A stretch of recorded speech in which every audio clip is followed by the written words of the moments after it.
আমি তো সিঙ্গেল না, আর দীপ্তির সাথে তো আমার ব্রেকআপও হয় নাই। এই যে সে তোর ফোন ধরছে না, তার মানে কি? তার মানে ব্রেকআপ। দীপ্তির পক্ষ থেকে আমি তোর সাথে ব্রেকআপ করে দিলাম, যা ব্রেকআপ।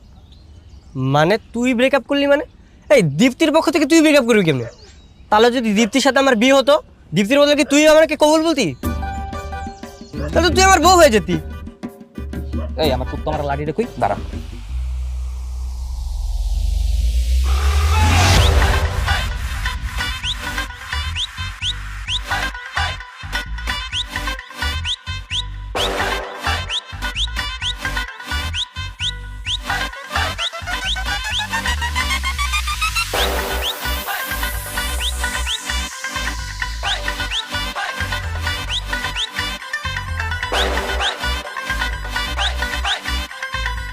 আরে হ্যাঁ, যাবো তো, কালকেই যাবো, সমস্যা নেই।